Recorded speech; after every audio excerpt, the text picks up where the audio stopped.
जलगांव निवासी सभी क्षेत्र से राजनीतिक, शैक्षणिक, सांस्कृतिक और सामाजिक संगठन के द्वारा भारत के मुख्य चुनाव आयुक्त को एक निवेदन दिया गया और उसकी प्रतिलिपि हमने चीफ जस्टिस ऑफ इंडिया, अल्पसंख्यक आयोग, मानवाधिकार इनको भी दी है। और उसमें हमने ये मांग की है कि जो हमारे भारत के पंतप्रधान माननीय नरेंद्र जी मोदी है, वो जो भाषण दे रहे हैं भाजपा का प्रचार के दरमियान, उस दरमियान उन्होंने 21 अप्रैल राजस्थान के बांसवाड़ा में एक जनसभा को संबोधित करते हुए बहुत प्रक्षोभन उन्होंने भाषण किया, जिसके खास अंश ये थे कि क्या आपकी मेहनत की कमाई उन लोगों को दी जानी चाहिए जिनके ज़्यादा बच्चे हैं। दूसरा उन्होंने कहा कि जो घुसपैठिया है उनको आप ये देंगे। तीसरा उन्होंने कहा कि हिंदुओं की औरतों का मंगलसूत्र छीन के मुसलमानों को दिया जाएगा, साथ और मुसलमानों का रहेगा। ऐसी जो आपत्तिजनक अलग अलग उन्होंने भाषण दिए हैं, जिससे हमारा मुस्लिम समाज को टारगेट किया गया। हमारी भावनाएं दुखी है, भावनाएं दुखी नहीं बल्कि हमको पसमानदा कह के हमारे को और उन्होंने ज़्यादा से ज़्यादा शारीरिक, मानसिक प्रतिनिधित्व करने की कोशिश की है। इसके लिए आज हम उनका जाहिर निषेध भी करते हैं और हम आज गवर्नमेंट ऑफ इंडिया से, चीफ जस्टिस ऑफ इंडिया से, चुनाव आयुक्त से ये डिमांड करते हैं कि इसी हमारे जो निवेदन पर दस्तखत है उसी को आप एफआईआर करके उनके खिलाफ सख्त कार्रवाई की जाए, ताकि कोई दूसरा राजकीय व्यक्ति इस तरह से कोई संभाषण नहीं करेगा। इसलिए आज हम जलगांव वासियों ने ये निवेदन माननीय जिलाधिकारी के प्रतिनिधि आरडीसी सोपान कासर साहब को सौंपा है। धन्यवाद। हाल ही में भारत के पंतप्रधान नरेंद्र मोदी जी ने जिस तरीके की भाषा एक चुनावी रैली में की है, मैं समझता हूं कि उनको या उनकी पार्टी को सबका साथ सबका विकास ये स्लोगन बोलने का कोई नैतिक अधिकार नहीं है। इस देश में बहुत सारे जाति मज़हब के लोग रहते और जब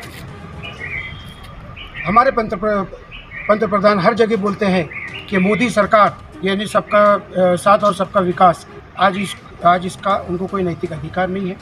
दूसरा, चुनाव के लिए बहुत सारे मुद्दे हैं। देश हमारी प्राथमिकता होनी चाहिए, देश का विकास हमारी प्राथमिकता होना चाहिए, देश का संरक्षण हमारी प्राथमिकता होना चाहिए। मैं समझता हूं कि अगर मोदी जी के भाषण का पूरा सारांश देखा जाएगा तो कहीं पर भी देश की प्राथमिकता नज़र नहीं आती।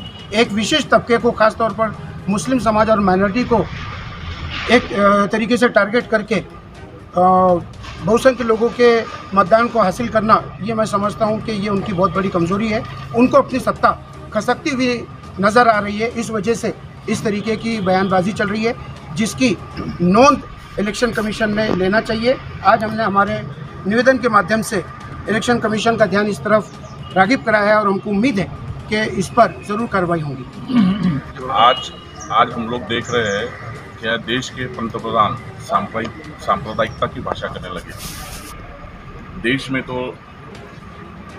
वोटिंग या चुनाव आते रहेंगे, जाते रहेंगे, लेकिन देश के सर्वोच्च पद पर बैठने वाले एक पंतप्रधान के मुंह से ये जो भाषा शोभा नहीं देती। जिन्होंने एक सांप्रदायिकता फैलाने की जो कोशिश की है सिर्फ जीतने के लिए, इसकी हम लोग कड़ी निंदा करते हैं। दूसरी चीज, हम ये कहते हैं कि जो पुराने जो पंतप्रधान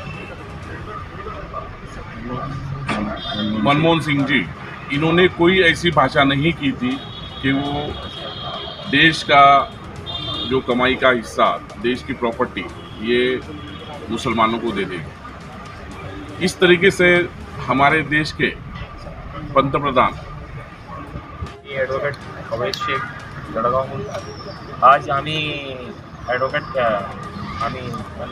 कासर साहेबांना निवेदन दिलेलं आहे, ज्यामध्ये आम्ही उल्लेख केलेला आहे 21 एप्रिलच्या दिवशी राजस्थानच्या एका गावामध्ये पंतप्रधानांनी जी अपेक्षित भाषणामध्ये घोषणा केलेली आहे त्याचा आम्ही तीव्र निषेध करीत आहे आणि साहेबांशी हा निवेदनामध्ये आम्ही हे सादर केलेले आहेत।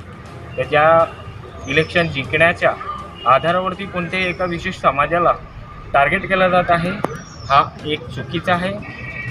कायद्यातील यावरती कडक कारवाई करून साहेबांना आम्ही निवेदनात म्हटलेले आहे की अशी घोण अपेक्षित शब्दांचा उपयोग करू नये और त्यांच्यावरती विशेष कारवाई करावी.